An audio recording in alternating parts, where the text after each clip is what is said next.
And आज के बाद फिर आपको देखने की जरूरत भी नहीं पड़ेगी इस चैप्टर को, ठीक है, और प्रिपेयर हो जाएगा जैसे मैंने कहा था। लास्ट क्लास की बातें सारी याद है भाई? Tautology, converse, Yes. कॉन्ट्रापोजिटिव, है ना, सारी बातें याद है?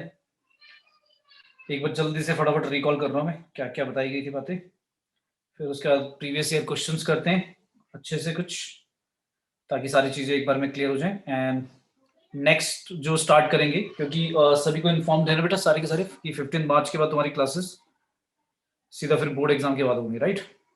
Yes sir. Yes sir. Yes. तो इतने अपना बोर्ड के लिए अच्छे से प्रिपेयर करना, साइड बाय साइड टाइम मिलता है तो लाइक जो भी चैप्टर्स हमने कंप्लीट किए side by side preparation ready, मतलब प्रिपेयर करते रहना, ठीक है ना? यस ठीक है, तो इसके बाद ना आज मैथमेटिकल रीजनिंग की क्लास करने के बाद हम एक और लाइक स्टैट्स जो है लाइक एक दो लेक्चर में वो भी खत्म हो जाएगा।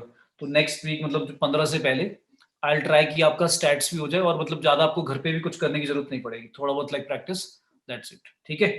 तो ये दो चैप्टर में इसलिए कह रहा हूँ क्योंकि दो क्वेश्चन या एक क्वेश्चन तो पक्का आएगा इन दोनों में से, गारंटेड पक्का, बट दो भी आ सकते हैं, मतलब चांसेस है कि दो भी आ जाए। तो यार मतलब बाकी जो चैप्टर्स, कई चैप्टर तो ऐसे हैं जो पूरा चैप्टर करने में कई दिन लगते हैं और उनमें से एक ही क्वेश्चन आता है मैक्सिमम, या फिर कभी दो आ जाते हैं।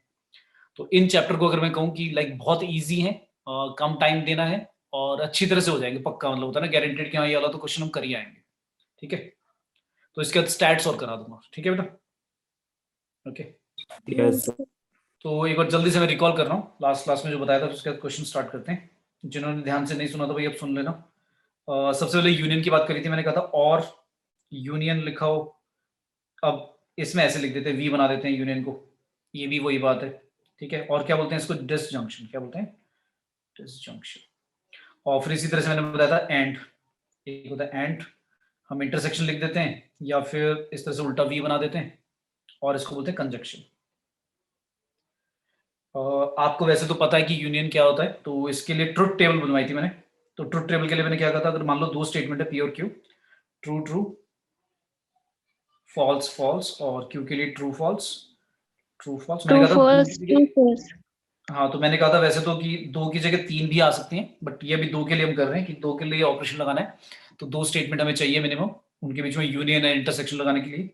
तीन भी आ सकती है, मतलब पी यूनियन क्यू के साथ आगे एक और ब्रैकेट में रखकर कह देगा इंटरसेक्शन आर, तो वो एक और आ जाएगा केस। लेकिन अभी मैं सिर्फ दो, क्योंकि स्टेटमेंट मुझे चाहिए जिनके लिए मुझे यूनियन या इंटरसेक्शन करना है, तो मैंने कहा था कि भाई अगर यूनियन कर रहे हैं तो कहीं पर भी ट्रू लिखा हो, कहीं पर भी ट्रू लिखा हो तो ट्रू लिखते जाओ, बस फॉल्स वाला, दोनों फॉल्स वाला फॉल्स आएगा, ठीक है? फिर मैंने कहा था इंटरसेक्शन में क्या होगा, सेम केस, अगर मैं यहीं पे करके दिखा देता हूँ, इंटरसेक्शन के लिए क्या होगा, अगर दोनों के दोनों ट्रू है सिर्फ तभी, हाँ तभी ट्रू आएगा, बाकी सारे क्या आएंगे भाई? False. ठीक है, फिर मैंने कुछ और भी बताया था, क्या बताया था मैंने बताया था इम्प्लीकेशन, हाँ इम्प्लाइज वाला, लाइक पी इम्प्लाइज क्यू। अच्छा देखो क्या होता है ना, कई बार पेपर में ज्यादातर जब देखोगे तो ऐसे लिखा होता है, और कई बार कुछ इस तरह से बना होगा, ये भी वही बात है, मतलब ये सेम ही है, कहीं सोचो ये चीज डिफरेंट होगी, ठीक है? क्लियर है? Yes, sir. P implies Q, P implies Q, आपको पता है कि अगर P है तो फिर वो Q को इम्प्लाई करता है, देन मतलब ये इफ देन वाली स्टेटमेंट है, इफ देन वाली। तो इसमें मैंने कहा था क्या होता है, बताओ, बताएगा? अगर क्या आएगा? ट्रू, Q false होगा हमारा तभी। हाँ ट्रू फॉल्स में ही सिर्फ फॉल्स आएगा, बाकी सभी जगह पे क्या आएगा? ट्रू आएगा, ठीक है भाई? राइट। और लास्ट वाला भी बता दो, लास्ट वाला बता दो, इफ एंड ओनली इफ वाला। इफ एंड ओनली इफ क्या होता था, ऐसे लिखते थे, डबल इम्प्लीकेशन बोलते हैं इसे। अच्छा इसको ना इफ देन वाली स्टेटमेंट को इम्प्लीकेशन भी बोल देते हैं, इम्प्लीकेशन, इम्प्लाइज, इम्प्लीकेशन। और ये जो मैं बना रहा हूँ डबल साइडेड एरो वाला, ये डबल इम्प्लीकेशन हो गया, क्या हो गया? Double implication. अब ये सारी बातें ना याद रखनी इसलिए इंपॉर्टेंट है क्योंकि पता नहीं पेपर में क्या दे दे, पेपर में डबल एरो बना कर दे देगा, इफ एंड ओनली इफ लिख कर दे देगा, या डबल इम्प्लीकेशन बोल देगा। इसका बताओ पी का डबल इम्प्लीकेशन क्यू के साथ क्या कैसे क्या बताएंगे? तो अब इसका आंसर बताओ क्या होता था, इसमें क्या होता था जब दोनों ट्रू होते थे होंगे तो ट्रू होगा या फॉल्स, अदरवाइज, हाँ तो ट्रू में मतलब ट्रू में ट्रू आएगा, ट्रू फॉल्स में फॉल्स आएगा, फॉल्स ट्रू में भी फॉल्स, और लास्ट में ट्रू, ठीक है? क्लियर? ये चार बातें बताई थी, और क्या बताया था? फिर मैंने कुछ बताया था कि इम्प्लीकेशन वाली जो स्टेटमेंट्स होती हैं उसमें क्या आएगा? P implies Q। इस वाले की हमने तीन चीजें और पढ़ी थी, क्या पढ़ी थी याद है? कन्वर्स, इनवर्स, कन्वर्स पढ़ा था, हाँ इनवर्स पढ़ा था, और कॉन्ट्रा स्टेटमेंट, ठीक है? तो कन्वर्स कैसे लिखेंगे? P implies उल्टा, Q implies P, ठीक है? इनवर्स कैसे लिखेंगे? इनवर्स इनवर्स नॉट P दोनों का क्या बना देंगे? negation. निगेशन कर देंगे। नॉट मतलब जैसे हम सेट्स में नॉट बोलते थे वही करेंगे, और कॉन्ट्रापोजिशन में उल्टा भी करेंगे और नॉट भी कर देंगे ना।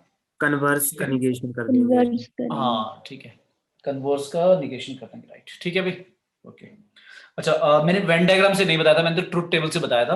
अब क्वेश्चन जब हम करेंगे प्रीवियस ईयर में जो आए हुए हैं क्वेश्चन कुछ, तो आप देखोगे कि यार क्वेश्चन तो वैसे इजी है, मतलब ट्रुथ टेबल बनाकर मैं सॉल्व कर ही लूंगा, लेकिन कई बार आपको रियलाइज होगा कि क्वेश्चन ऐसे होंगे कि भाई अगर ट्रुथ टेबल लिखते रहे ना बहुत टाइम लग जाएगा, मतलब आंसर तो आ ही जाएगा पक्का लिखते लिखते, कुछ मतलब ऐसे भी दिक्कत नहीं होगी कि क्या लिखना है क्या नहीं लिखना, सब आ रहा होगा समझ में, लेकिन जब लिखने बैठोगे, चार ऑप्शन टेस्ट करने बैठोगे, तो ट्रुथ टेबल से ना बहुत लेंदी हो जाएगा, मतलब तुम्हें 5-10 मिनट निकल जाएंगे, कम से कम 10 मिनट भी हो सकते हैं निकल जाए। तो फिर इतना टाइम तो नहीं है हमारे पास, तो हमें तो जल्दी करना है। और मान लो वो मैं लिख कर रहा हूँ और बहुत ज्यादा रश कर रहा हूँ, तो कहीं मैं ट्रू फॉल्स की जगह हो सकता है गलत पढ़ लिया मैंने, रॉन्ग कर दिया, फिर दोबारा चेक करना पड़ेगा, उसमें टाइम वेस्ट होगा। तो अब आता है और आप टाइम वेस्ट कर रहे हो, तो उससे अच्छा है कि कुछ एक शॉर्टकट भी मैं बताऊंगा, तो आज क्लास में सुनना, मैं शॉर्टकट भी बताऊंगा, वेन डायग्राम से समझाऊंगा, ठीक है। पर थोड़ा सा एक चलो वेन डायग्राम बता भी देता हूँ क्या है। जैसे जब आप कहते हो P यूनियन Q, तो यार इसका वेन डायग्राम मुझे बताने की तुम्हें जरूरत ही नहीं है, तो तुम्हें पता ही है क्या होता है। P ये Q ये, तो आपको पता है इसका वेन डायग्राम कैसे बनता है, ये वाला बनेगा, राइट। Yes sir. अच्छा फिर अगर मैं Yes, कहता sir. हूँ P इंटरसेक्शन Q, तो ये भी मुझे बताने की जरूरत नहीं है तुम्हें, तुम्हें पता है ये P है, ये Q, ये होता है, ठीक है। लेकिन बाकियों का Yes. क्या आ गया, P implies Q, इसका कैसे बनेगा? अब इसका कैसे बनाएंगे हम, ये थोड़ा सा ध्यान रखना पड़ेगा। P Q, ठीक है, P implies Q का बनाना है। तो सबसे पहले आप ये सोचो, ट्रूथ टेबल से बताता हूँ मैं कैसे बताते हैं। तो ट्रूथ टेबल से कैसे बनाएंगे, वैसे तो मैं डायरेक्टली बता सकता हूँ क्या होगा, पर अगर लॉजिकली बताऊं कि कैसे बनाते हैं, तो इसकी ट्रूथ टेबल याद है किसी को, क्या होती थी? P implies Q की क्या आती थी? सर अगर P Q दोनों ऐसे होता था ना, true ट्रू होगा ट्रू, तभी true होगा. फॉल्स फॉल्स, हाँ ट्रू फॉल्स ट्रू फॉल्स, ठीक है। तो इसका होता था ट्रू, इसका फॉल्स, बाकी सारे ट्रू है ना, यही होता था ना, ठीक है। Yes sir. तो यानी कि सिर्फ जहां पर P ट्रू है और Q फॉल्स है, वहां पर सिर्फ फॉल्स आएगा, बाकी सभी जगह पे ट्रू आएगा। अब आप ऐसे सोचो, जब मैं बोलता हूँ ना ट्रू, तो ट्रू का मतलब होता है कि जैसे हमने ऊपर वाले में शेड कहां पे किया, इंटरसेक्शन में करा, जहां पर मैंने लिखा ये शेड करा हुआ है, तो इसमें आपको याद होगा ऐसे आता था कुछ, P Q true true false false, इसमें आता था ट्रू फॉल्स ट्रू फॉल्स। इसमें हम सिर्फ जहां पर दोनों ट्रू होते थे वहीं पर ट्रू लिखते हैं, बाकी सारा क्या लिख देते हैं, फॉल्स लिख देते हैं ना। तो इसका मतलब ये हुआ जहां पर दोनों का रीजन कॉमन होगा, तो ट्रू का मतलब ये होगा कि वो वाला रीजन काउंट करना है। तो अब अगर मैं, ट्रू का मतलब वो रीजन काउंट करना है, फॉल्स का मतलब वो रीजन काउंट नहीं करना है। तो P इंप्लाइज Q में आपका आंसर सिर्फ एक ही जगह पे फॉल्स आया है, बाकी सभी जगह पे ट्रू आया है। इसका मतलब ये हुआ कि मैं पूरे रीजन में सिर्फ कौन से वाला शेड नहीं करूंगा, जहां पर P ट्रू है, मतलब P होना चाहिए और Q नहीं हो। तो ऐसा कौन सा रीजन है जहां पर P अवेलेबल है और Q का रीजन अवेलेबल नहीं है? कौन सा रीजन है वो, ये वाला होगा ना, P वाला सर साइड में. यही वाला ना, यही वाला ना, ओनली P बेसिकली है ना। Yes sir. तो मैं कह रहा हूं कि P ट्रू है और Q फॉल्स है, तो उसका मतलब ये है कि P होना चाहिए और Q नहीं होना चाहिए। तो मैं ये कह रहा हूं कि P हो और Q नहीं हो, तो यही वाला रीजन आएगा जो मैंने शेड करा है, ओनली P। तो इस वाले के लिए सिर्फ फॉल्स है, इस वाले के लिए फॉल्स है। इसका मतलब ये हुआ उल्टा हो गया, इसका मतलब ये हुआ कि मैं सारा रीजन शेड कर दूंगा, सब कुछ शेड कर दूंगा, बाहर वाला भी शेड कर दूंगा, सिर्फ जो मैंने व्हाइट वाला शेड किया ना वो वाला नहीं आएगा, बस समझ में आ गया बात। तो P इंप्लाइज Q का जो अगर मैं कहूं शेडेड रीजन बनाना है तो ऐसे बनेगा, क्लियर है, याद रहेगा। Yes. चलो वैसे P इंप्लाइज Q और वो जो डबल इंप्लीकेशन वाले होते हैं उसके लिए तो मैं कराऊंगा भी नहीं तुम्हें, मतलब वैसे ही मतलब ये वेन डायग्राम से टफ हो जाता है, क्योंकि इस वाले का यूनियन इंटरसेक्शन तो फिर भी समझ में आता है, इस वाले का थोड़ा ट्रिकी हो जाता है, ठीक है। और वैसे चलो अगर उसका भी बता दूं, डबल इंप्लीकेशन वाले का भी, P डबल इंप्लीकेशन Q के साथ इस तरह से लगा रहे हैं, तो इसमें कौन सा होगा, इसमें याद है तुम्हें क्या होता था ट्रुथ टेबल इसका, T T false false, TF TF, इसमें हम ये T लिखते थे, ये T लिखते थे, बाकी दोनों फॉल्स लिखते थे ना।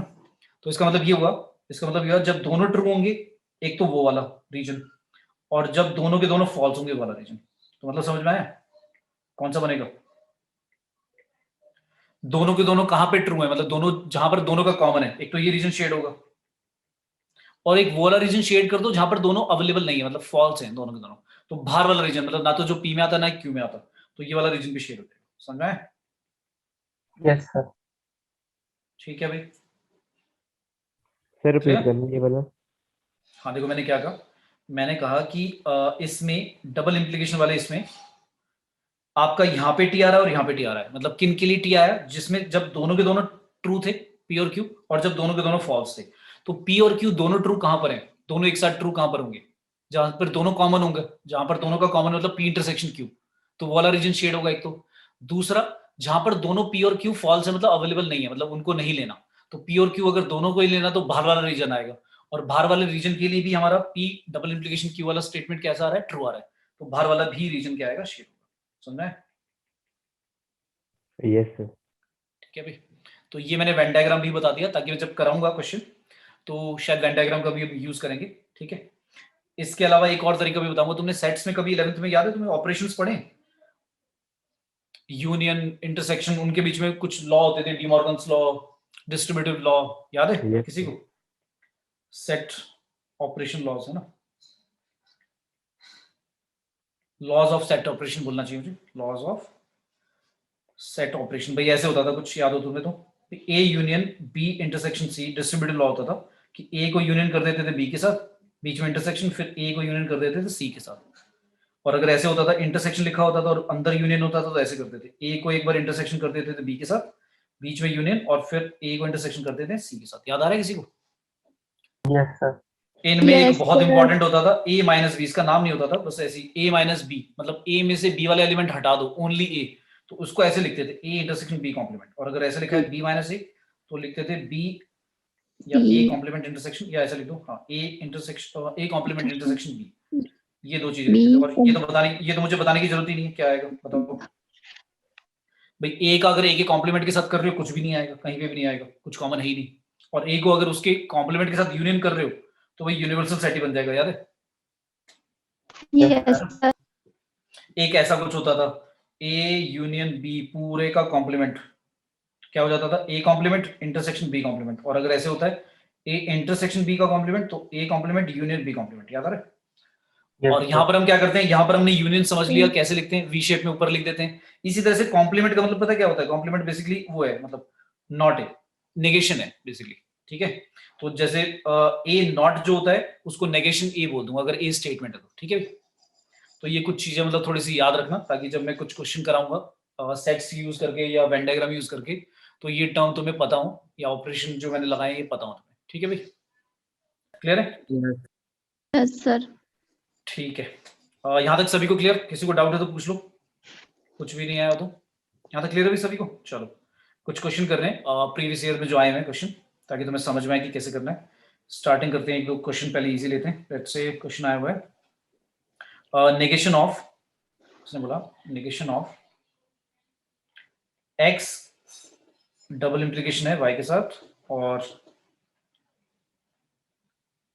अच्छा नॉट y कर दो, चलो x double sided arrow negation y is equivalent to option दिए हुए हैं, मतलब इनमें से मैच करना है किसके साथ होगा, x intersection y union not x, या negation x intersection negation y। B option है x intersection y intersection negation x union negation y। C option है x intersection negation y union negation x।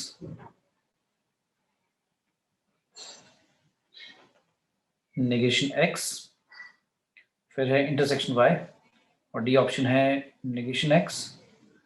यार मेरा negation भी x ही लग रहा है। Okay, negation x intersection y union negation x, फिर है इंटरसेक्शन नेगेशन y। ये चार ऑप्शन है, इनमें से बताना है कि जो स्टेटमेंट है negation of x double sided arrow negation y, उसको हम बताना है कि किसके इक्विवेलेंट है। मतलब तुम ये तो निकाल ही लोगे, नेगेशन ऑफ x, इसका नेगेशन क्या होगा, ये तो निकाल ही लोगे। क्या है अभी, किसी का है आंसर? Yes sir. चलो बता दो कौन सा ऑप्शन है। सर आंसर नहीं, वो वाला ऊपर वाला है। अच्छा हाँ, अब इन चारों ऑप्शन में से मैच करो जल्दी से, बताओ क्या आ रहा है।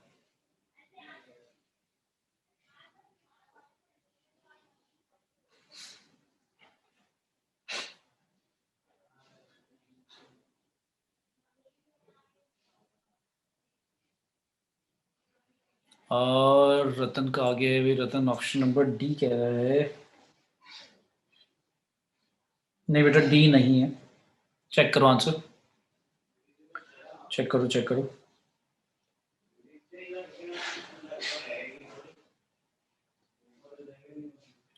आर्यन का, आर्यन आपका भी रॉन्ग है, चेक करो।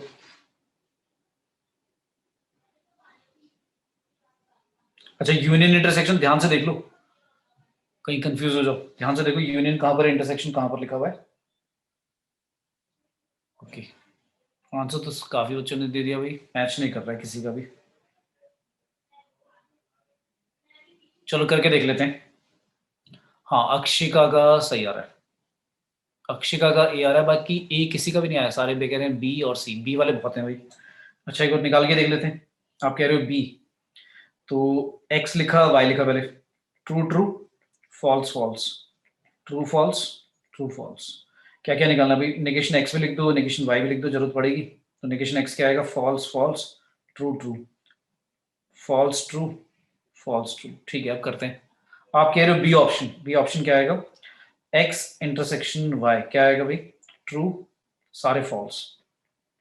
फिर उसको भी क्या करना है, negation X union negation Y के साथ इंटरसेक्शन करना है, तो ये भी निकाल लेता हूं क्या आएगा, बता दो इसकी वैल्यू क्या आएगी भाई, negation X union negation Y क्या आएगा, यूनियन कर रहे हैं तो फॉल्स, फॉल्स ट्रू। नहीं नहीं नहीं नहीं नहीं, यूनियन कर रहे हैं भाई, union union, negation X negation Y को यूनियन कर रहे हैं, तो जहां पर सिर्फ फॉल्स है यही वाला फॉल्स आएगा, बाकी सारे तो ट्रू आएंगे क्योंकि एक ट्रू तो कर सके। ठीक है अब आते हैं, तुम कह रहे हो option number B, option number B. अच्छा पहले वाले का तो निकाला ही नहीं मैंने, पहले वाले का क्या रहा आंसर, कोई बताएगा। एक्स हमारा क्वेश्चन क्या था, हमारा क्वेश्चन था एक्स, ये वाला स्टेटमेंट था ना, और इस पूरे का भी क्या करना था, नेगेशन करना था। ये तो स्पेस नहीं है, एफ टी टी टी, इसका बता दो पहले आंसर क्या आएगा, एफ टी टी एक्स का लेना है नेगेशन वाई के साथ डबल इंप्लीकेशन, तो वो क्या रहा है एफ टी टी, सर पहला आएगा एक्स का टी, टी का एफ, तो आएगा एफ आएगा, ठीक है, फिर टी आएगा, फिर टी आएगा और फिर एफ आएगा, यही आ रहा है। यस सर, ठीक है तो ओके, सेकंड देन ऑप्शन उस, हाँ देन उसका नेगेशन करना है, नेगेशन पे लिखा था ना, नेगेशन भी करना था, इसका नेगेशन कर दोगे तो उल्टा हो जाएगा, क्या हो जाएगा, चेंज ही कर देता हूँ यहीं पर ही, क्या हो जाएगा, एफ की जगह टी हो जाएगा, एफ की जगह टी हो जाएगा, यहाँ पर एफ हो जाएगा, यहाँ पर एफ हो जाएगा और यहाँ पर टी हो जाएगा, ये मैंने नेगेशन भी कर दिया। ठीक है ये नेगेशन भी कर दिया ना इसका।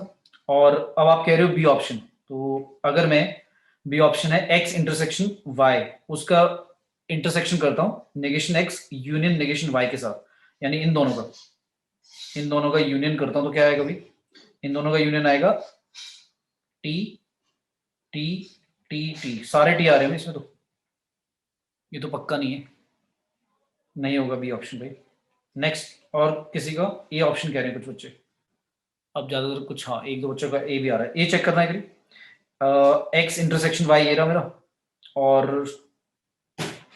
अच्छा मैंने यूनियन कर दिया, क्या कर दिया मैंने, क्या गड़बड़ कर दी भाई, मैंने इन दोनों का यूनियन करा है ना,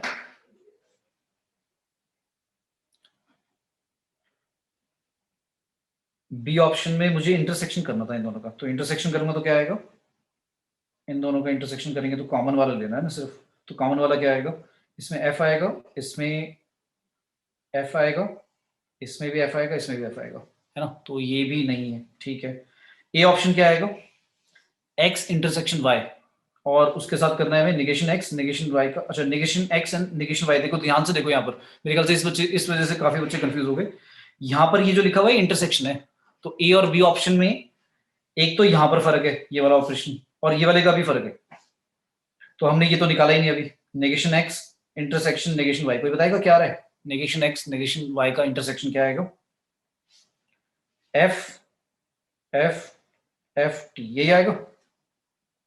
यस सर, अब ठीक है, अब इसको हमें क्या करना है, इसको करना है इसके साथ, इसके साथ ए ऑप्शन ट्राई कर रहा हूं मैं, इन दोनों के साथ क्या करना है मुझे, क्या करना है, इनका यूनियन करना है ए ऑप्शन के अकॉर्डिंग, तो इन दोनों का यूनियन करूंगा तो क्या आएगा, टी एफ का क्या आएगा, टी आएगा आ रहा है, फिर एफ एफ का क्या आएगा, एफ ये भी आ रहा है, फिर एफ एफ का दोबारा एफ और एफ टी का टी।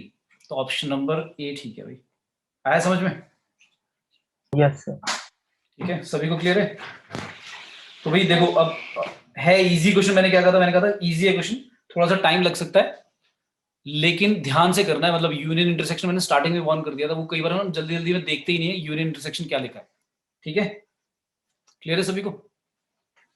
Yes. यस ठीक है, अच्छा थोड़ा सा इजी करवाऊं, थोड़ा सा इजी करवाऊं। जैसे मैं बात कर रहा था कि यार क्या कर सकते हैं, कुछ सेट के ऑपरेशन लगाकर थोड़ा समझ सकते हैं। तो जो पहला ऑप्शन लिखा हुआ है उसको थोड़ा सा ध्यान से देखो। पहला जो ऑप्शन लिखा हुआ है वो क्या लिखा हुआ है? पहला ऑप्शन लिखा हुआ है एक्स इंटरसेक्शन वाई, फिर यूनियन कर रहे हैं किसके साथ? Negation X intersection negation Y, यही था ना? अच्छा मुझे बताओ, इसको मैं और क्या लिख सकता हूँ? कोई बताएगा इसको मैं क्या लिख सकता हूँ? एक्स यूनियन वाई y का कॉम्प्लीमेंट। पूरे का कॉम्प्लीमेंट लिख सकते हैं, मतलब निगेशन। ये ठीक है? Yes, sir. बताओ। Yes sir. ठीक है, अच्छा ये पक्का ठीक है? इसको आप टेस्ट भी कर सकते हो। एक्स वाई क्या था? T T F F T F T F, negation X negation Y. अच्छा ऊपर से देख लो, negation X intersection negation Y का आंसर कितना आया था? ये आया थी, लास्ट में कॉलम आया था हमारा, negation X intersection negation Y. इसका ट्रुथ टेबल आया था फॉल्स फॉल्स फॉल्स ट्रू, ये आया था ना?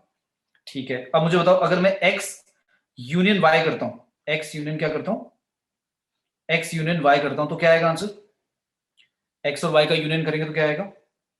True true true false true आएगा, ट्रू आएगा, ट्रू आएगा, फॉल्स, ये आएगा ना? और इसका कॉम्प्लीमेंट कर दो, इसका कॉम्प्लीमेंट कर दो, तो सारे यही चेंज हो जाएंगे ना, दिख रहे हैं?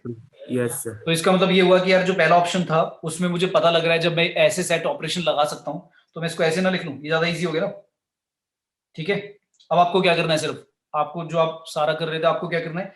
एक्स इंटरसेक्शन वाई पता है आपको, कैसे निकालोगे? एक्स यूनियन वाई भी पता है क्या होता है, तो एक्स यूनियन वाई का कॉम्प्लीमेंट भी इजी हो जाएगा लिखना। ठीक है, अच्छा इसमें भी कुछ ऑपरेशन लगा सकता हूँ, कोई बताएगा? एक्स इंटरसेक्शन वाई यूनियन कर रहे हैं, कॉम्प्लीमेंट एक्स यूनियन वाई के साथ।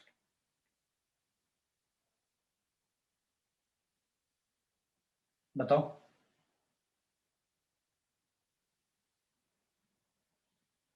इसमें भी सेट ऑपरेशन लगा सकते हैं कुछ हम, प्रॉपर्टीज लगा सकते हैं वैसे, बट थोड़ा सा ट्रिकी होगा कि कैसे लगानी है इसमें। मतलब इसमें ऐसे मान के चलते हैं, इसको पूरे को, इसको पूरे को, इसको ऐसे मान लो ये ए है और ये बी है। अब ये बी का लिखा हुआ है क्या? कॉम्प्लीमेंट लिखा हुआ है ना? तो रहने दो, थोड़ा टफ हो जाएगा, छोड़ दो ऐसे ही, क्योंकि यूनियन है बीच में, इंटरसेक्शन होता तो फिर वो वाला फॉर्मूला लगा देते हो। ठीक है, लिख कर ही कर लेना, लेकिन जैसे इसमें पहले वाले ऑप्शन को थोड़ा सा सिंप्लीफाई करने के लिए आप ऐसे बना सकते हो। ठीक है भाई? Okay, sir. ठीक है, चलो एक मैं वेन डायग्राम वाला कराता हूँ, जो मैं बोल रहा हूँ वेन डायग्राम से करना है, एक कराता हूँ वेन डायग्राम से। लेट्स से क्वेश्चन दिया हुआ है, अब देखना ये टफ हो जाएगा अगर तुम वैसे करते हो सॉल्व नॉर्मली। तो लेट्स से क्वेश्चन है, क्वेश्चन दिया हुआ है कि ये भी पेपर में आया, 2019 में आया था। लॉजिकल स्टेटमेंट दिए हुए, negation of negation P union Q, फिर यूनियन पी इंटरसेक्शन आर, फिर बंद bracket intersection negation P intersection R. अब तुम्हें इसमें ऑब्जर्व हो रहा होगा कि भाई इसमें हम तो तीन तीन स्टेटमेंट ले रहे हैं, पी क्यू आर, तो ये तो और ज्यादा लेंथी हो जाएगा, क्योंकि 8 बनेंगे इसमें ना, ट्रुथ टेबल जो की वैल्यूज 8 आएंगी।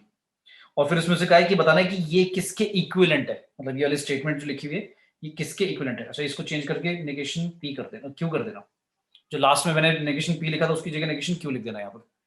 अब ये पूछ रहा है किसके इक्विवेलेंट है, तो ऑप्शन दिए हुए हैं अगेन, ऑप्शन हैं, पहला ऑप्शन है negation P intersection negation Q और इंटरसेक्शन आर। बी ऑप्शन है नेगेशन पी फिर यूनियन आर। सी ऑप्शन है P intersection R intersection negation Q, और डी ऑप्शन है P intersection negation Q union R. तो इसमें अब तुम्हें लग रहा होगा कि पहली बात तो इसको सॉल्व करोगे, मतलब तुम इसको सॉल्व करोगे पहले, तो इसमें टाइम लगेगा, फिर एक एक करके ऑप्शन मैच करोगे, किस्मत अच्छी हुई तो पहले वाला ऑप्शन मैच कर जाएगा, नहीं तो तुम चारों ऑप्शन चेक करने पड़ेंगे, तो टाइम लग जाएगा ना भाई, है ना? वैसे तो कर ही लोगे वो, तुम लाइक डाउटफुल है ही नहीं, वो तो कर ही लोगे ट्रुथ टेबल बनाकर, उसमें तो अगर सही तरह से लिख रहे हो तो सही आ ही जाएगा।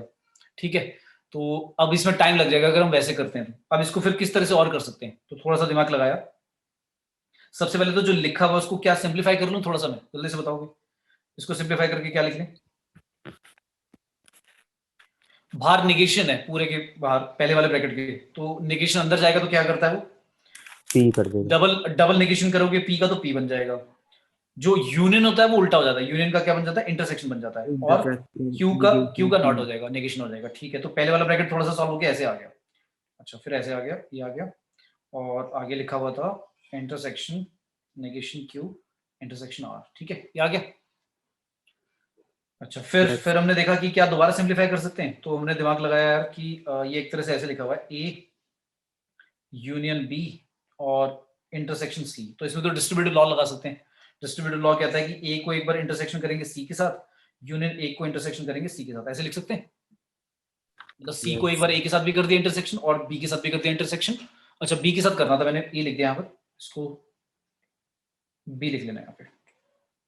ठीक है, मतलब सी बेसिकली यहां ना लिखकर मैंने ऐसे लिख दिया, C intersection A union B, क्योंकि कॉम्यूटेटिव लॉ एप्लीकेबल है, इधर उधर कर सकते हैं। तो सी को एक बार ए के साथ इंटरसेक्शन करेंगे और सी को एक बार बी के साथ करेंगे, और बीच में यूनियन आएगा। ठीक है, लगा दूं ये? सर ये ध्यान से देखना मेरे, अब ये वाला चीज कैसे लगा है, यस देखो देखो देखो देखो, दोबारा देखो। अभी तो समझा रहा हूँ, आराम से बता रहा हूँ, पेपर में थोड़ा सा तुम जब करोगे तो वो जो मैं बात कर रहा हूँ कि ट्रुथ टेबल बनाकर उसमें टाइम लग जाएगा, तो इससे थोड़ा सा टाइम कंज्यूमिंग कम हो जाएगा, मतलब तुम्हारा टाइम सेव हो जाएगा। और एक और तरीका बताऊंगा, वो बड़ा इनफॉर्मल टाइप लाइक अप्रोच है, मतलब चीट मेथड टाइप मान लो, लेकिन उससे भी आंसर सही निकलेगा। तो देखो मैंने क्या किया, मैं मन में मान रहा हूँ यार इतनी अभी भी बहुत बड़ा है, मतलब अगर मैं इसको सॉल्व करूंगा तो बहुत सारी चीजें सॉल्व करनी पड़ेगी। नेगेशन क्यू के साथ इंटरसेक्शन आर भी करना पड़ेगा, पी के साथ नेगेशन क्यू का इंटरसेक्शन भी करना पड़ेगा, फिर अलग अलग ब्रैकेट का यूनियन भी करते, फिर लास्ट में जाकर तो ट्रुथ टेबल बनाने में तुम्हारे पास स्पेस ही नहीं रहेगा, एक तो इतनी सारी ट्रुथ टेबल बन जाएगी तुम्हारी। तो मैंने क्या किया, इसको मन में मान रहा हूँ ए, इसको मान रहा हूँ बी, ये लिखा हुआ है ए यूनियन बी, और ये इंटरसेक्शन है सी के साथ, ऐसे मान लिया। ठीक है, तो इसको आप ऐसे लिख सकते हो ना, C intersection A union B, तो इसको जब ओपन करोगे तो ऐसे बन जाएगा ना, C intersection A union C intersection B. ये समझ में आया? ये मैंने डिस्ट्रीब्यूटिव लॉ लगाया बेटा, कि बाहर अगर इंटरसेक्शन लिखा है और ए और बी के बीच में यूनियन है, तो सी को एक बार ए के साथ भी इंटरसेक्शन कर दो, सी को एक बार बी के साथ भी इंटरसेक्शन कर दो, बीच में यूनियन लिख दो। ये ठीक है? यस सर, आगे समझ। ठीक है, हाँ, तो अब मैं लगा रहा हूँ, ये बताओ जल्दी से लिखूं, क्या लिखूंगा बताओ, थोड़ा सा हो सकता है सिंप्लीफाई हो जाए, बताओ क्या लिखूं। पी नहीं, हमारा सी जो था वो लिखना है पहले। सी क्या था हमारा, सी था नेगेशन क्यू इंटरसेक्शन आर। ठीक है, इंटरसेक्शन करना है किसके साथ, ए के साथ, ए क्या है हमारा, पी इंटरसेक्शन नेगेशन क्यू, यही है ना। ठीक है, ये पहले वाले ब्रैकेट में लिखा मैंने, फिर यूनियन कर रहा हूं नेक्स्ट का, बताओ क्या लिख दूं, नेक्स्ट का क्या लिखूं, नेगेशन क्यू इंटरसेक्शन आर और इंटरसेक्शन बी, बी क्या है हमारा, P intersection R, intersection R. अब ध्यान से समझना, अब ध्यान से समझना। अब देखो एक चीज नोटिस करी मैंने, क्या नोटिस करी मैंने, नेगेशन क्यू नेगेशन क्यू। अच्छा, सारे पहले वाले ब्रैकेट में दिख रहा है तुम्हें, सारे के सारे इंटरसेक्शन है, कोई भी यूनियन नहीं है पहले वाले ब्रैकेट में, और सेकंड ब्रैकेट में भी सारे इंटरसेक्शन है, ब्रैकेट अलग अलग है पर इंटरसेक्शन है, तो कॉमन लेना है। तो आपने नोटिस करा, मतलब इंटरसेक्शन जो नेगेशन क्यू है वो इधर भी आ रहा है और इधर भी आ रहा है, और पी और आर दो अलग चीज है। तो मैं इसको सिंप्लीफाई करके डायरेक्टली ऐसे ना लिख दूं, negation Q intersection R intersection B, ऐसे लिख सकते हैं, कोई फर्क पड़ेगा? नो सर, ऐसी इसको, क्योंकि बीच में यूनियन नहीं है कहीं पे भी, तो ऐसे लिख सकते हैं। इसमें भी क्या नोटिस करा हमने कि इसमें भी आर वाला पार्ट सेम है, तो इसको ऐसे लिख सकते हैं आर, या पहले नेगेशन क्यू लिख देते हैं, नेगेशन क्यू इंटरसेक्शन आर और इंटरसेक्शन पी। ये भी ठीक है, ये ठीक है, दोनों भी ठीक है, बताओ। आर दोनों में कॉमन है ना, उसमें भी सेकंड और फर्स्ट और सेकंड ब्रैकेट में, इसमें भी सर आर बाहर ठीक नहीं है। आएगा फिर? अरे यार उससे फर्क नहीं पड़ेगा, देखो क्या होता है इंटरसेक्शन में, ये तो तुमने एसोसिएटिव प्रॉपर्टी नहीं पड़ी क्या यार, ये ऐसे तीन लिख दो ऐसे लिख दो, कोई फर्क ही नहीं पड़ता, क्या फर्क पड़ेगा इसमें, ये दोनों सेम है, किसी को बाहर कर दो इधर उधर। ठीक है, ओके सर, ऐसे भी लिख दो ऐसे भी लिख दो, लो ऐसे भी लिख दो, सी इंटरसेक्शन बी और इधर बाहर लगा दो ए, इससे कोई फर्क नहीं पड़ता, इधर उधर करने से जब तीनों की तीनों इंटरसेक्शन है या तीनों की तीनों यूनियन है, कोई फर्क नहीं पड़ता, कोई भी ब्रैकेट में लिख दो, ब्रैकेट लिखो नहीं लिखो कोई फर्क नहीं पड़ता, समझ में आया? Yes sir. क्योंकि अल्टीमेटली हम कॉमन कॉमन कह रहे हैं ना, जो तीनों का हुआ है यार, वही तो बात कर रहे हैं, है ना। तो अब तुमने नोटिस करा है, अब नोटिस देखो क्या करा हमने, अब नोटिस करा ये तो दोनों सेम आ गए, नहीं आगे सेम? Yes sir. तो दोनों सेम आ गए, तो क्या बन गया ये, negation Q intersection R intersection P. Check कर लो, मेरे ख्याल से ऑप्शन में शायद अवेलेबल होगा ऐसा कुछ, देखना। Negation Q intersection R intersection P, ऐसा कुछ है क्या? Negation Q intersection P intersection R, कहीं दिख रहा है? Option sir number D. D D D D में तो यूनियन आ गया, सी, हाँ सी में दिख रहा है भाई सभी को। Yes.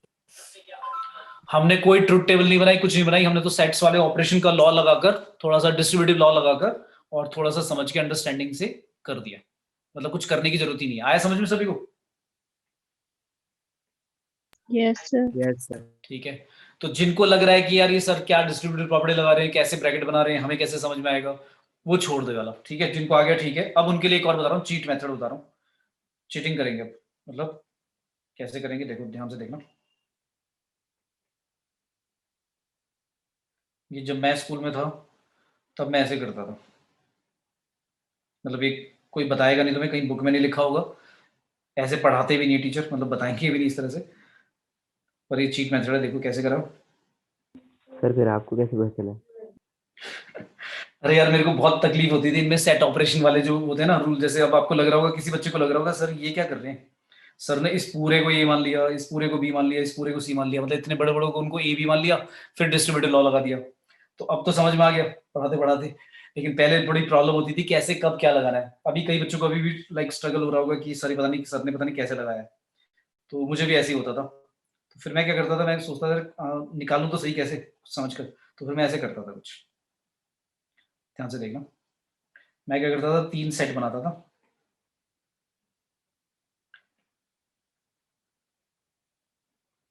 A B C, A B C की जगह यहाँ पे पी क्यू आर लिख रहा हूँ मैं, और नंबरिंग कर देता था 1 2 3 4 5 6, वेन डायग्राम की तरह से ही है, मतलब जो वेन डायग्राम वाला है। वेन डायग्राम में शेड करना पड़ेगा, मैंने नंबर डाल दी, वो ज्यादा कन्वीनियंट होता है, नहीं तो शेडिंग करने में इधर उधर निकल जाए, बाहर निकल जाए, समझ में नहीं आता कौन सा वाला लिखना है, कौन सा वाला शेड नहीं करना। तो मैं नंबर लिख लेता था 1 2 3 4 5 6 7, ठीक है, लिख लिया। अब क्या करते हैं, एक एक करके सारे निकालते हैं जल्दी से फटाफट। सबसे पहले इसका बताते जाओ, नॉट पी इंटरसेक्शन क्यू का क्या आएगा, जल्दी से बता दो, नंबर कौन से आएंगे?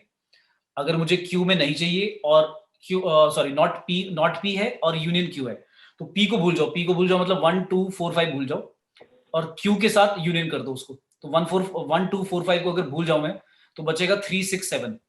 3 6 7 का 2 3 5 6 के साथ यूनियन करना है, तो क्या बचेगा इसका, देखो इसका मैं नंबर लिख देता हूं यहां पर समझाने के लिए। नॉट पी का मतलब हो गया मेरा 3 6 7, और क्यू का मतलब हो गया कौन कौन से नंबर आएंगे, 2 3 5 6, ठीक है भाई। और इन दोनों का आप क्या कर रहे हो, यूनियन कर रहे हो, तो यूनियन में क्या आ जाएगा, 2 3 5 6 7। अच्छा फिर बाहर लिखा हुआ है क्या, कॉम्प्लीमेंट, तो इसका कॉम्प्लीमेंट करना है, तो क्या बचेगा, इसका कॉम्प्लीमेंट कर दोगे तो 1 बचेगा और 4 बचेगा, ये ठीक है? Yes sir. ठीक है, तो ये चीटिंग वाला मेथड कर रहे हैं। अब इसका भी कर दो जल्दी से, पी इंटरसेक्शन आ रही है तो बहुत इजी है, पी और आर में क्या कॉमन है, 4 और 5, यस 4 सर। 5, ठीक है, यस सर। 4 5, और उसका क्या कर रहे हो आप, यूनियन कर रहे हो, तो 1 4 5 आएगा, राइट आंसर फाइन है ना? 1 4 इस पूरे का आंसर आएगा 1 4 5। मैंने हो सकता है थोड़ा सा नंबर अजीब से लिखे, सम लाइक अगर सोच रहे हो कि नोट से देखकर समझ लेंगे, नोट से देखकर नहीं आएगा समझ में, तो किसी को नहीं आया तो पूछ लो, मैं भी दोबारा बता देता हूँ मैं नंबर कैसे लिख रहा हूँ। सभी को क्लियर है? सर बता दो एक बार। हाँ हाँ, मेरे को लग रहा था, क्योंकि मुझे लग रहा था मुझे ही समझ में आ रहा होगा। आराम से करके बता देता हूँ, ठीक है।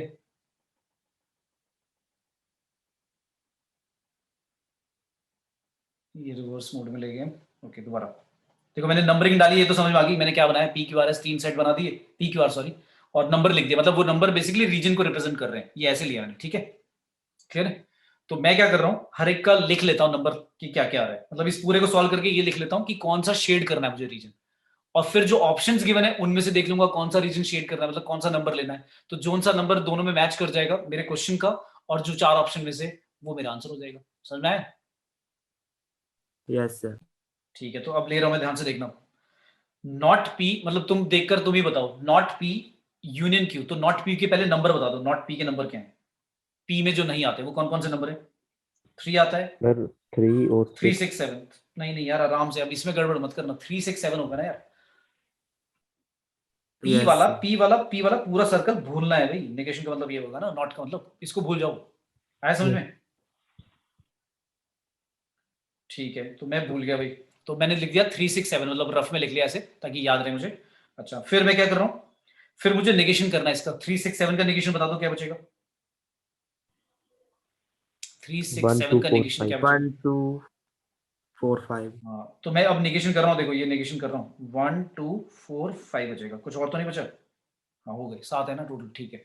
अब P intersection Q, P intersection R का भी बता दो क्या होगा, जो नंबर लिखना है वो, दोनों में 4 और 5, यस सर। ये ठीक है। सर एक पॉइंट और नहीं आएगा आर वाले इसमें, किसमें किसमें किसमें? आर वाला सर्कल जो है। R वाले सर्कल में नहीं नहीं, P इंटरसेक्शन, अच्छा गड़बड़ कर दिया तुमने, नहीं 4 5 ठीक तो करा है भाई। P इंटरसेक्शन R में ये तो कॉमन है दोनों नंबर, और क्या कॉमन है? जो दोनों में कॉमन है P और R में यही आएगा ना, ठीक है। Yes sir. Yes. Sir only पहले मैंने आर को नंबर नहीं दिया। क्या नहीं लिया? ओनली 6 वाला? ओनली अच्छा आर। अच्छा, उसमें नंबर नहीं लिखा होना चाहिए, कह रहे तुम। हाँ हाँ ठीक है ठीक है ठीक है, नंबर लिख देता हूँ, ये कह रहे तुम 8 नहीं लिखा है यहाँ पे ना। हाँ ठीक है ठीक है ठीक है, तो फिर एक बार दोबारा कर लेते हैं, मैं भूल गया था वाला नंबर। चलो हाँ, सबसे पहले नॉट P, एक बार सारा इरेज कर देता हूँ, एक सेकंड। सर 8 लगा दो बस। ठीक है, चलो सबसे पहले नॉट P यूनियन Q, तो नॉट P को भूल जाओ। 3 6 8 7, 7 8 मैंने क्या बोला? 3 6 7 8 7 8, और Q के साथ यूनियन कर रहे हैं उसका, तो उसमें और क्या आ जाएगा? 2 4 भी आ जाएगा, राइट। इसमें क्या क्या आएगा? 2 3 5 6, 2 3 5 6, और अब इनका यूनियन करूंगा तो मैं क्या बचेगा? यूनियन की जगह डायरेक्टली क्या करना है मुझे तो इन दोनों का नॉट करना है, नेगेशन करना है, तो क्या बचेगा ये बता दो बस। 1 बचेगा और 4 बचेगा, या और भी 7 भी बचेगा? नहीं 7 बस, नहीं। नहीं नहीं 7 नहीं बचेगा, 7 तो आ रहा है ना उसमें, ठीक है भाई 14। फिर है 1 4, तो मुझे समझ में आ गया इसका, मेरा ब्रैकेट का आंसर इसका 1 4 आएगा, ठीक है। फिर P इंटरसेक्शन R का भी बता दो क्या आएगा, 4 5, यस सर। Yes sir. और इन दोनों का यूनियन कर रहा हूं मैं, तो क्या बचेगा? 1 4 5, ठीक है, पहले वाला bracket complete. Yes sir. Yes sir. ठीक है, अब जल्दी से आ जाओ दूसरे पे फटाफट, स्पीड से, स्लो चल रहे हैं। हाँ नॉट Q, नॉट Q को भूल जाओ, यानी क्या बचेगा? नॉट Q का बचेगा आपका 1487। 1 4 7 8, सर ठीक है। क्वेश्चन और में P नहीं है ऊपर इसकी जगह। इसमें नॉट Q जो मैंने लिखा है, नहीं यस नहीं वो सर। मैंने स्टार्टिंग में चेंज कर दिया था, मैं बोल रहा था नॉट Q है वो, सेकंड वाले ब्रैकेट में ना वो नॉट Q है। तो ओके नॉट Q हो गया 1 4 7 8, 1 4 7 8 ही होगा ना, हाँ 1 4 7 8। और R क्या है? R में क्या क्या है अभी? R में है 4 5 5 6 6 4 8, 5 6 8।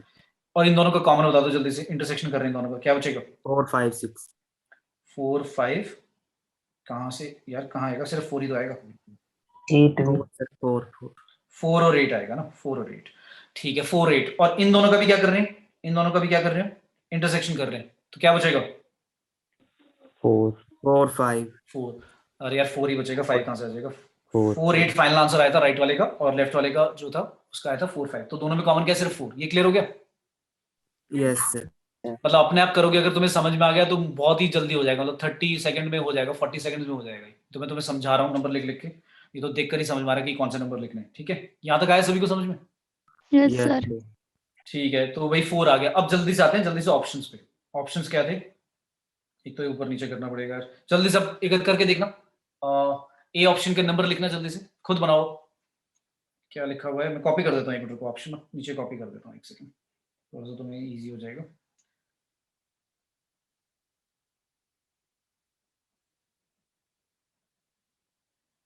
चलो जल्दी सब देखकर फटाफट नंबर लिखकर, अब क्योंकि वैसे तो मुझे पता है सी ऑप्शन है, मैं चेक कर चुका हूं, पर सी को मत चेक करो, अगर जल्दी से ए चेक करो फटाफट।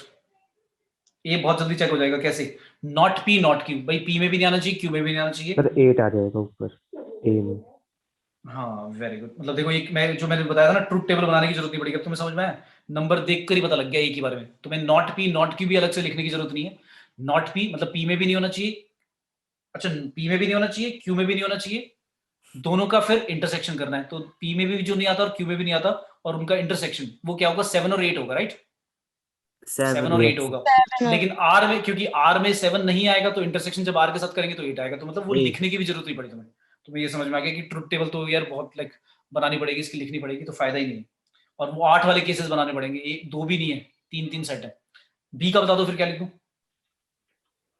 नॉट बी eight ही आता यूनियन है। आर, 8 6. नॉट, अच्छा अब देखो बेवकूफी है कि not B union R, R में इतने सारे एलिमेंट हैं तो बहुत ज्यादा हो जाएंगे, तो ये तो लिखो भी मत, ठीक है। फिर इसको भी मत लिखो, क्यों? क्योंकि दिख रहा होगा तुम्हें यहाँ पे यूनियन आर के साथ। अब आप लास्ट ऑप्शन बचेगा ये, इसी को चेक करोगे, वैसे तो डी से पहले सी चेक करोगे, अब इसका चेक कर लेते हैं। बताओ पी इंटरसेक्शन आर, कोई बताएगा पी इंटरसेक्शन आर क्या था? 4 5 4 5। और क्यू का नॉट क्या है? क्यू का नॉट है 1 4 4 8 7 7। 8 दोनों में दिख गया कॉमन क्या है? 4. ठीक है, तो ठीक है, ये चीट मेथड है भाई, ठीक है। Yes, sir. ठीक है, ठीक है, इजी है ये नहीं है? Easy, sir. Easy है. हाँ, खास करके 3 वाले में तो ये लगाना, 2 में तो और इजी होगा, 3 वाले में ये लगाना, ठीक है, क्लियर है? Yes, sir. ठीक है, अब तो ये तो आ गया पी क्यू आर, लाइक इस तरह से हम सॉल्व कर लेंगे चीट मेथड से, तो थोड़ा सा इजी हो जाएगा, बट इसमें भी ध्यान से करना। देखो गड़बड़ क्या होती है, क्वेश्चन बहुत इजी है, लेकिन हम अगर गलत कर रहे हैं तो एक तो पहले क्या होगा, तुम्हें ऑप्शन मिला ही नहीं, मतलब मान लो तुमने गलत किया, ऑप्शन मिला ही नहीं, तो टाइम वेस्ट होगा, दोबारा करोगे। तो टाइम भाई बहुत इंपॉर्टेंट है, क्योंकि लाइक कॉम्पिटेटिव एग्जाम में सारा चीज खेल टाइम का ही है। फिर तुम कहोगे कि सर टाइम और मिल जाता थोड़ा सा, आधा घंटा और, तो इतने मार्क्स और आ जाते, तो वो तो फिर कोई नहीं सुनेगा ना। तो मतलब ये पहले से ही प्रिपरेशन अंदर से होनी चाहिए कि भाई कब कैसे करना है, तो इसलिए मैंने बता दिया, थोड़ा सा टाइम बच जाएगा तुम्हारा, ठीक है। वेन डायग्राम की लफड़े में भी पढ़ोगे तो वेन डायग्राम से और टफ होगा, वो शेड करना पड़ता है, शेड कौन करेगा इतनी बारी, नंबर ही लिख लो ना ऐसे, ठीक है। क्लियर हो गया सभी को? अच्छा, अब आता Yes, है, sir. अब एक्चुअल स्टेटमेंट आ गई। अभी तो मैंने क्या करा, पी क्यू आर लिखता हूं, तुम ट्रुथ टेबल बनाते हो, चेक कर लेते हो। मान लो एक्चुअल स्टेटमेंट आ गई, ऐसे आ गया क्वेश्चन। क्वेश्चन है कि पी स्टेटमेंट दे दी, क्या 5 इज अ प्राइम नंबर। अच्छा, प्राइम नंबर, नेचुरल नंबर, ये तो सभी को पता है भाई क्या होता है, पता है सभी को? Yes, sir. चलो टेस्ट कर लेता हूं, 1 से लेकर 100 तक बताना कितने प्राइम होते हैं।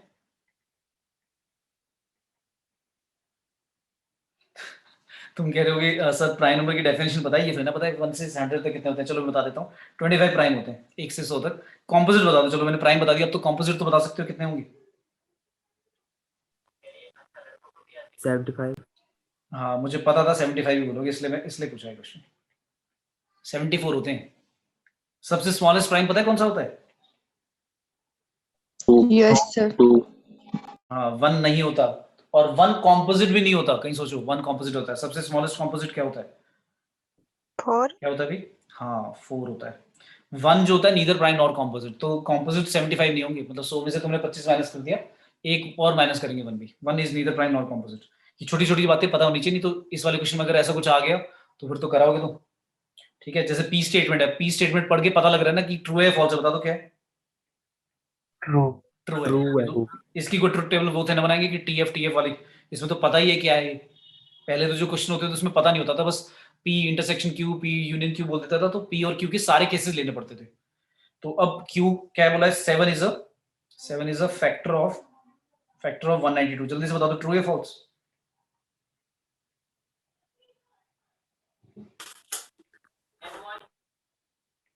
बताओ भाई, 7 is a factor of 192, divide हो जाएगा क्या? अच्छा, एक जना पूछ रहा है कि क्या जीरो रैशनल नंबर होता है? हाँ भाई होता है। रैशनल नंबर की डेफिनेशन क्या है? रैशनल नंबर की डेफिनेशन है जिसको भी आप पी बाई क्यू की फॉर्म में लिख सकते हो, बस क्यू नीचे वाला जीरो नहीं होना चाहिए, तो रैशनल होता है। अब कोई बच्चा कहेगा सर जीरो कैसे फिर रैशनल है? जीरो के नीचे बेटा 1 लिख दो, 0.1 पी बाई क्यू की फॉर्म में लिख दिया। 2 को भी 2/1 लिख दो, 2 भी हमारा रैशनल है। रैशनल नंबर तो एक बड़ी कैटेगरी है, मतलब रैशनल नंबर में आपके even, prime, composite, integer, natural number, whole number सब आते हैं, ठीक है। कौन से नहीं आते? इररेशनल नंबर नहीं आते। इररेशनल नंबर कौन से होते हैं? जो टर्मिनेट भी नहीं होते, रिपीट भी नहीं होते। कौन से? जिनके रूट सॉल्व नहीं होते, जिनका परफेक्ट स्क्वायर नहीं होता ना, वो सारे रूट वाले क्वेश्चन जो होते हैं वो सारे क्या होते हैं? इररेशनल होते हैं। पर सिर्फ रूट वाले नहीं, जिनका क्यूब रूट सॉल्व नहीं होगा वो भी इररेशनल होंगे, ठीक है। और Yes. एक फेमस नंबर जो है वो क्या है? पाई। पाई क्या है? इररेशनल है।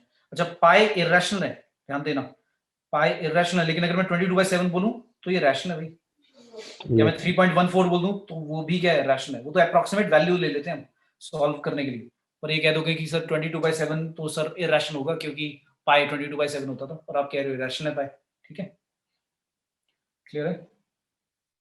तो ये वाली सारी चीजें तो मतलब ऐसी हैं जो तुम छोटी क्लास में पढ़ चुके हो। तो आर बोला है, एल्स, हाँ तो बता दो 7 इज अ फैक्टर ऑफ 192 और नॉट भी? Not false. फॉल्स है क्या? 1452, हाँ 52 से डिवाइड नहीं होगा, ठीक है। एलसीएम ऑफ 5 and 7 क्या होगा? 35, ट्रू? True. ठीक है, तो बस अब देखो उसने क्वेश्चन क्या पूछा, क्वेश्चन पूछा then the truth value of the following statement is true. वो कह रहा है इन 4 ऑप्शन दिए, उन 4 ऑप्शन में से कह रहा है किसका ट्रुथ वैल्यू, जो ट्रुथ टेबल का वैल्यू आएगा वो ट्रू होगा। तो क्या दिया हुआ है? Negation P union Q intersection R. Check करते जाओ, P intersection Q union negation R, और सी ऑप्शन दिया है negation P intersection negation Q intersection R, और डी ऑप्शन दिया हुआ है P union negation Q intersection R. इनमें से आपको बस ये चेक करना है किसका which of the above has truth table value या truth value as true। आपको बताना है इनमें से किसका ट्रुथ वैल्यू जो होगा, मतलब ट्रुथ वैल्यू मतलब जब सॉल्व करेंगे ऑपरेशन लगाकर उसको बोलते हैं ट्रुथ वैल्यू। ट्रुथ वैल्यू का मतलब ये नहीं कि ट्रू ही लिखना है, उसका वैल्यू ट्रू भी हो सकता है फॉल्स भी हो सकता है, उसको ट्रू वैल्यू बोलते हैं, ट्रुथ वैल्यू, और उस टेबल को हम ट्रुथ टेबल बोलते हैं। ओके, काव्य का आंसर आ गया, बाकी होगा एक और बच्चे का आ गया डी ऑप्शन, बाकी सभी का भी डी आ रहा है। ये चेक कराओगे? चेक करना पड़ेगा क्या? डी ऑप्शन ही चेक कर लेते हैं, कुछ बच्चे डी बोल रहे हैं। तो P true union negation Q मतलब ट्रू, और इंटरसेक्शन क्या? इंटरसेक्शन आर ट्रू का इंटरसेक्शन ट्रू के साथ ट्रू होता है, यूनियन भी ट्रू होगा। हाँ भाई ट्रू आ रहा है, बाकी किसी का नहीं आ रहा होगा, चेक कर लो बेशक से। किसी का ऐसा तो नहीं किसी और का भी आ गया? सर सी का आ रहा है। सी का भी आ रहा है क्या?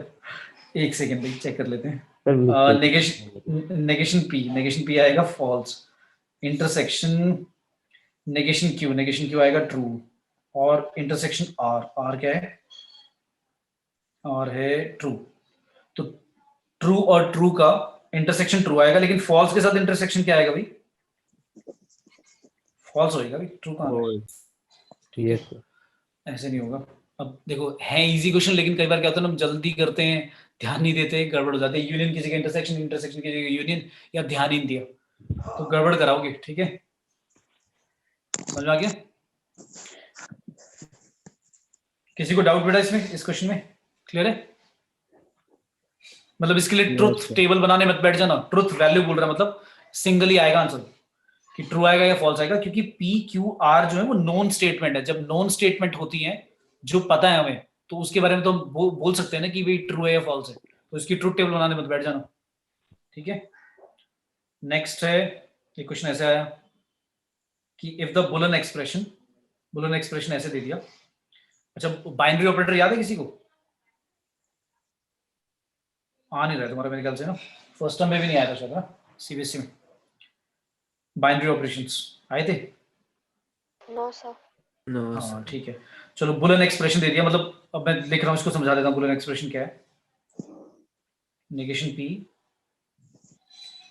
ऐसे कुछ ऑपरेशंस लगा दिए, एक प्लस वाला बना दिया सर्कल के अंदर और एक डॉट वाला बना दिया। वो बताया नहीं क्या है, बताया नहीं मतलब या तो वो यूनियन होगा या फिर इंटरसेक्शन होगा, ये बताया नहीं है क्या है। ठीक है, सर ये तो और कहा करवाया है कराए।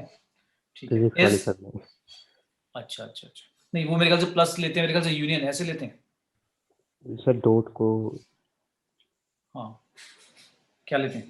सर डॉट को इंटरसेक्शन। सर गेट्स हाँ। में करवाया मैंने फिर ऐसे। हाँ नहीं, उसमें तो फिक्स होता है, ना। यहाँ पर बोला नहीं उसने। अब लाइक वो कह रहा है कि प्लस वाला और ये जो डॉट बनाया है ये बताया ही नहीं है उसने कि क्या है। तुम्हें क्या करना पड़ेगा, खुद चेक करना पड़ेगा। तो इसने बोला है इसका इज इक्विवेलेंट टू, उसने बोल दिया किसके इक्विवेलेंट है, ऐसे बोल दिया this is equivalent to P intersection Q, ऐसे बोल दिया कि इसका आंसर ये है, दोनों का same answer P intersection Q. तो फिर कह रहा है देन, और ये भी बोल दिया कि ये जो प्लस वाला ऑपरेटर है और ये जो डॉट वाला ऑपरेटर है, ये दोनों के दोनों बिलोंग करते हैं किससे? बिलोंग करते हैं एक सेट से। थोड़ा सा और कॉम्प्लेक्स बनाने के लिए क्वेश्चन को ना ऐसे बोल रहा है, बिलोंग करते हैं या तो यूनियन वाले से या इंटरसेक्शन, मतलब या तो यूनियन है इनका वैल्यू या इंटरसेक्शन है। तो पूछ रहा है देन आपसे कह रहा है कि बताओ ऑर्डर पेयर इसकी वैल्यू क्या होगी, ऑर्डर पेयर इसकी वैल्यू क्या होगी, ऑप्शन वही दी थी, सारे ऑप्शन बना दिए इसने, क्या यूनियन के साथ इंटरसेक्शन लगा दिया, बी ऑप्शन में दोनों को यूनियन कर दिया, सी ऑप्शन में एक इंटरसेक्शन एक यूनियन, और डी ऑप्शन में दोनों को इंटरसेक्शन। तो तुम्हें बताना है प्लस वाला ऑपरेटर जो है वो क्या रिप्रेजेंट कर रहा है और जो डॉट वाला ऑपरेटर है वो किसको रिप्रेजेंट कर रहा है। और ये बोल दिया कि इनका इक्विवेलेंट वैल्यू जो है, इसका इक्विवेलेंट वैल्यू वो पी इंटरसेक्शन क्यू है। अब जो ऑपरेटर लगाए हैं प्लस वाला और डॉट वाला, वो तो बहुत कुछ हो सकता है, कुछ भी हो सकता है, यूनियन इंटरसेक्शन की जगह कुछ और भी हो सकता था, माइनस प्लस कॉम्प्लीमेंट कुछ भी हो सकता है, लेकिन ऐसे बोल दिया। तो अब उसने बोल दिया कि भाई जो दोनों ऑपरेशन, ये जो ऑपरेटर हैं प्लस और डॉट वाले, वो इसी ऑर्डर पेयर मतलब इस वाले सेट से ही बिलोंग करते हैं, मतलब या तो यूनियन है उनकी वैल्यू या इंटरसेक्शन है, और कोई वैल्यू नहीं है। तो मुझे क्या करना पड़ेगा, वैसे तो मैं देख कर नहीं बता सकता भाई कि भाई क्या होगा, क्योंकि जब पता ही नहीं तो मैं सॉल्व कैसे करूंगा, तो सॉल्व नहीं कर सकता। तो मैं क्या करूंगा, जो चार ऑप्शन है वो जल्दी से टेस्ट कर लूंगा, फटाफट जल्दी देख के बताओ क्या आएगा। पहले वाला ऑप्शन टेस्ट करें, ट्राई ऑप्शन नंबर ए, भाई जल्दी से करो। पी यूनियन क्यू इंटरसेक्शन करना है नॉट पी का इंटरसेक्शन क्यू के साथ। क्या इसकी वैल्यू पी इंटरसेक्शन क्यू आती है? अब ये चेक कर रही है मुझे, वही वेन डायग्राम बना लो, 1 2 3 4 लिख लो जल्दी से, दो ही सेट है, बहुत इजी हो जाएगा। मतलब ये पहला ऑप्शन है, फिर दूसरा ऑप्शन है, मैं लिख देता हूं, दूसरा ऑप्शन होगा पी यूनियन क्यू और इंटरसेक्शन नॉट पी यूनियन दोबारा क्यू, ये बी ऑप्शन है। सी ऑप्शन हो जाएगा, सी ऑप्शन में इंटरसेक्शन यूनियन है, तो P intersection Q intersection not P union Q, और डी ऑप्शन है, डी ऑप्शन में दोनों इंटरसेक्शन कर दो, मतलब P intersection Q intersection not P intersection Q. इन चार ऑप्शन में से टेस्ट कर लो भाई कि कौन सा पी इंटरसेक्शन क्यू के इक्वल आ रहा है, ये चेक कर लो, जो भी आ रहा होगा वो आंसर देना। बताओ भाई, आया किसी को?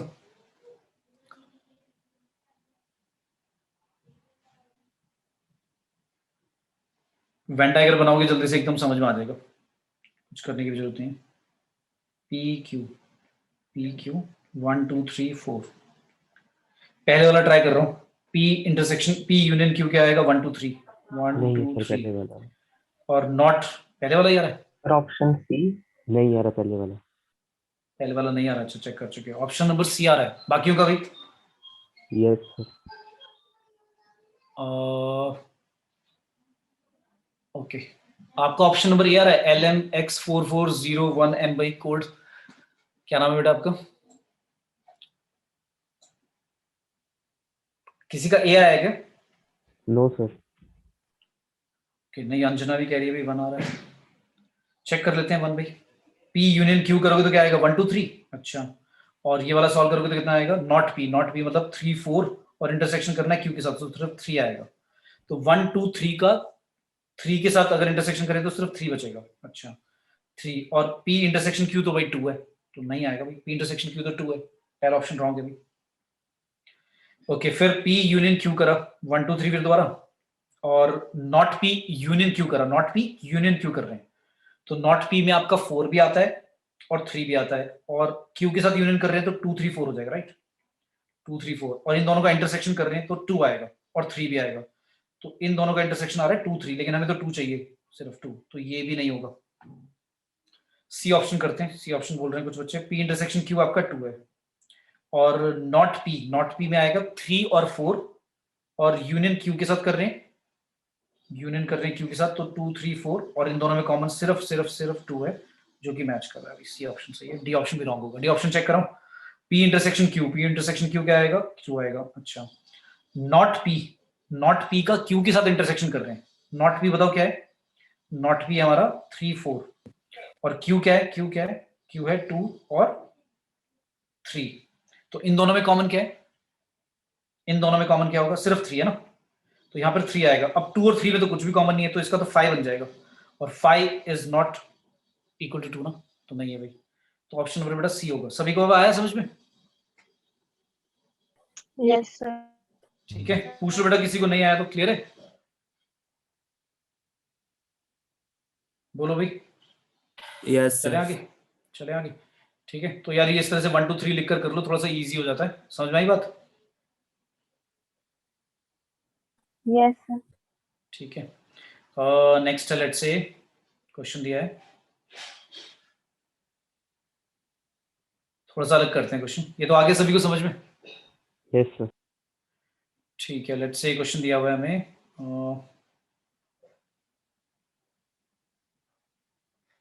मतलब ये वाला मेथड लगा सकते हो। लेट्स से अब स्टेटमेंट दी हुई है, ऐसे बोल दिया, स्टेटमेंट वाला कर लेते हैं। क्वेश्चन बोला कि कॉन्ट्रा पॉजिटिव ऑफ स्टेटमेंट ऐसे दिए, if you are born in India, then मतलब implication वाली स्टेटमेंट है, then you are a citizen of India। ठीक है, ये implication वाली statement they the, if then वाली। ठीक है, तो अब मुझे पूछा गया है इसका कॉन्ट्रा पॉजिटिव बताना है, तो कॉन्ट्रा पॉजिटिव के लिए 4 ऑप्शन गिवन है। क्या? इफ, चलो मैं ऑप्शन नहीं दे रहा यार, इसका कोई बताएगा? ऑप्शन देता ही नहीं, लिखता ही नहीं, इतने सारे लिखने पड़ेंगे ऑप्शन। If you चलो, are not a citizen of India, then you are not born in India. हाँ मतलब सिंपल सा है, तो मतलब हवा में देख कर ही पता लग रहा है। देख लो, ये भी 2019 में पेपर में आया था, तो मैं कह रहा हूँ लाइक कुछ तो क्वेश्चन ऐसे होंगे तुम्हारे 2 सेकंड में तुम्हें पता लग गया। क्या लिखोगे इसका contrapositive? You are, If you are not a citizen of India, then you are not born in India. खत्म। मतलब कितने सेकंड लगे भाई पेपर में आया होगा जिसके लिए 2 सेकंड में क्वेश्चन खत्म हो गया। ठीक है, सभी को आगे समझ में, लिखने की भी जरूरत नहीं पड़ी मेरे को। क्लियर है? ठीक है भाई, चलो अब थोड़ा सा एक ट्रिकी वाला क्वेश्चन देता हूँ, इसमें फंस जाओगे थोड़ा सा। रैशनल सभी को क्लियर है ना? सर जो स्टेटमेंट वाले क्वेश्चन होंगे वो ऐसे आएंगे, उनके ऑप्शन स्टेटमेंट ही मतलब काउंटर पॉजिटिव करना है तो। हाँ स्टेटमेंट ही होगा, क्योंकि इसने ये तो बताया नहीं ना, पी क्यू तो लिखेगा नहीं, क्योंकि अदरवाइज वो बताएगा। देखो, या तो फिर ऐसे करूंगा मैं। अच्छा देखो, ये वाला जो क्वेश्चन था ना, ये बहुत इजी हो गया, क्योंकि इफ दोनों बातें हमें समझ में आ रही है क्या बोल रहे हैं। कई बार ना इतना कॉम्प्लेक्स वर्डिंग लिखी होती है, या जिसको इंग्लिश में थोड़ा सा प्रॉब्लम होता है कि पढ़ने में भूल कर रहा है, तो ऐसे करना है, इसको मन में ऐसे, मतलब इसको मन में मान लेना एक पी स्टेटमेंट है, और इसको मान लेना, देन वाले को मान लेना क्यू। तो ये जो लिखा हुआ है ना बेसिकली, ये ऐसे लिखा हुआ है, पी एम्प्लाइज क्यू, ये लिखा हुआ है। अब क्या करेगा?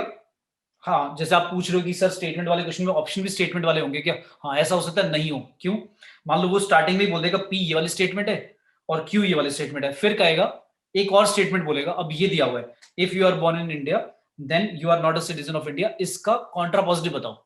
और जो ऑप्शन देगा ना वो पी क्यू की फॉर्म में दे देगा, क्योंकि उसने बता दिया कि पी क्या और क्यू क्या इंडिविजुअली। तो फिर तुम्हें देखना पड़ेगा ये कहां पे लिखा हुआ है।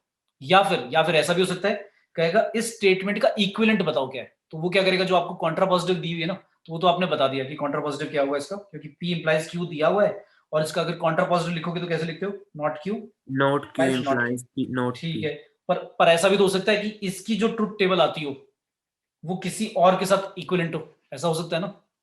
Yes sir. ऐसा, हाँ, तो ऐसा हो सकता है कि जो ऑप्शन हो वो ये वाले दे ही ना तुम्हें, तो जब स्टेटमेंट दी होगी वो तो एक ही बार में आ जाएगा आंसर। लेकिन ऐसा हो सकता है कि स्टेटमेंट पी क्यू को लिखकर देख दे और ऑप्शन भी फिर पी क्यू वाले दिए हो, और वो भी डायरेक्टली ये वाला ना गिवन हो। ये वाला ऑप्शन तो सबको दिख ही जाएगा एकदम ही कि कॉन्ट्रा पॉजिटिव ऐसी लिखी जाएगी इसकी, तो इसकी जगह कुछ और दे देगा और कहेगा बताओ उसके इक्विवेलेंट कौन सा स्टेटमेंट है।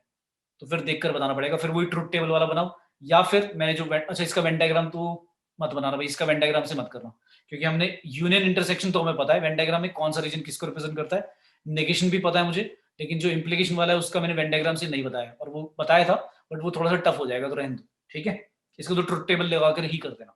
क्लियर है भाई? यस। और इसमें ट्रुथ टेबल इजी भी है, उसका रीजन ये, क्योंकि जब भी इंप्लीकेशन या डबल इंप्लीकेशन वाली स्टेटमेंट आती है तो हमें पता है उसमें 2 ही होते हैं, पी और क्यू, आर नहीं होता। मतलब पी के साथ क्यू के साथ ही इंप्लाई वाला आ सकता है, आर 3 नहीं आएंगे इसमें। ठीक है, लेकिन यूनियन इंटरसेक्शन में ब्रैकेट लगा लगा के वो आर भी बना देगा। ठीक है भाई? अच्छा, अभी मैंने बोला था रैशनल इरेशनल, सभी को क्लियर है रैशनल इरेशनल क्या होते हैं भाई? Yes yes sir. सर। चलो ये बताना क्या है, सर ये बताना क्या है। 5 के और 3/2 डिवाइड बाय √5, ये क्या है, रैशनल या इरेशनल? रैशनल। रैशनल। ठीक है, सभी को आगे समझ में क्यों रैशनल है भाई, है ना? Yes, sir. ठीक है, लेट्स से नेक्स्ट क्वेश्चन है, ऐसे दिया स्टेटमेंट में,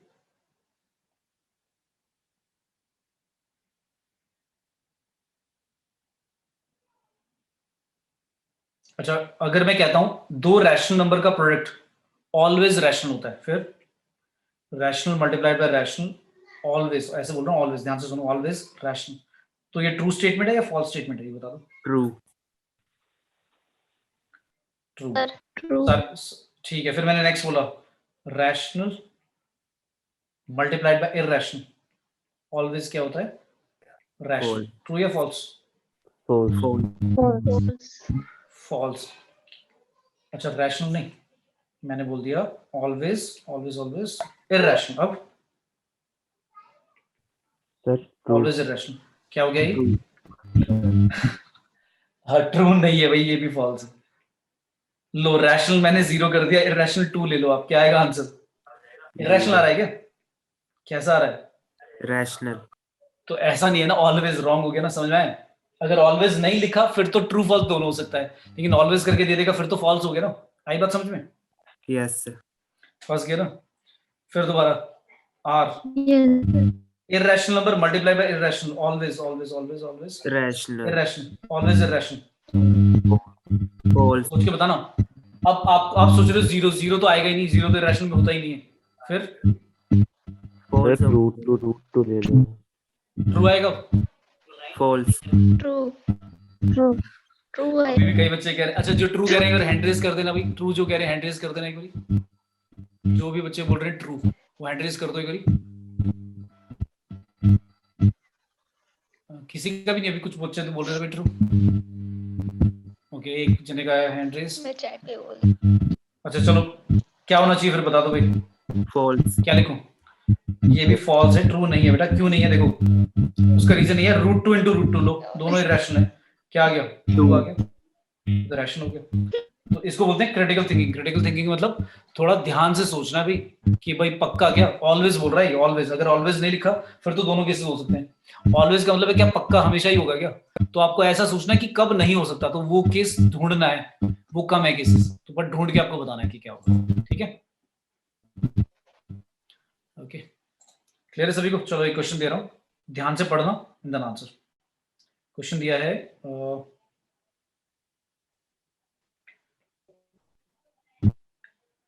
m और n बोथ ग्रेटर देन, ऐसे बोल दिया बोथ ग्रेटर देन 1, और 3 स्टेटमेंट दिए, पी दिया है बेटा। एक सभी म्यूट पे रखो, किसी का पीछे ना बैकग्राउंड साउंड आ रहा है अजीब सा, हेडफोन वगैरह से। अंजना आपका बेटा आपकी साइड से आ रहा है, म्यूट मोड पे रखो अंजना। ओके, पी स्टेटमेंट दिया है कि m डिवाइड्स n। q एक स्टेटमेंट दिया है m डिवाइड्स n स्क्वायर, और r स्टेटमेंट दिया है m इज प्राइम। m और n बोला है दोनों के दोनों 1 से बड़े हैं, और p q r 3 स्टेटमेंट दे दी, और कह रहा है देन इनमें से चूज करना ऑप्शन क्या सही है। q intersection r implies p, p intersection q implies r, c q implies r, और d है q इंप्लाइज p। अब देखो इसमें ट्रुथ टेबल वगैरह कुछ नहीं बनानी। अब आपको इसमें लॉजिकली सोचना है कि इनमें से कौन सी बात सही होगी। कि अगर Q, देखो इंटरसेक्शन का मतलब क्या होता है, इंटरसेक्शन का मैंने बोला था ट्रुथ टेबल आना चाहिए। इंटरसेक्शन ये जो बना रहे हैं इसका मीनिंग क्लियर होना चाहिए कि एंड वाला है, और बोथ कंडीशन सेटिस्फाई होनी चाहिए, दोनों मतलब सारी बातें सही हैं। तो Q इंटरसेक्शन R का मतलब है अगर आप कहते हो ये दोनों बातें सेटिस्फाई होती हैं, तो फिर वो क्या P को इंप्लाई करेगा, मतलब फिर P क्या हमेशा ट्रू होगा अगर Q और R हमेशा ट्रू होते हैं, ये बात बोल रहा है। तो इन चारों में से बताना है कि कौन सा ट्रू होगा।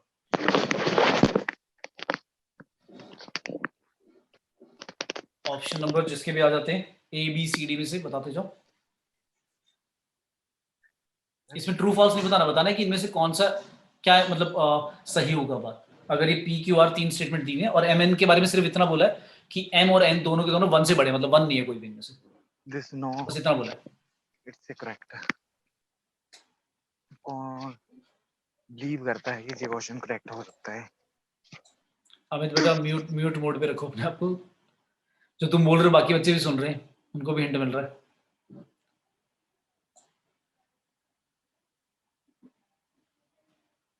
तो 1 मिनट में आ जाना चाहिए आंसर, आराम से समझ लो क्या कह रहा है।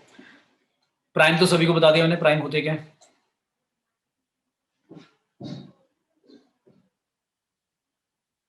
ये आया तुम्हारा जी 2013 में।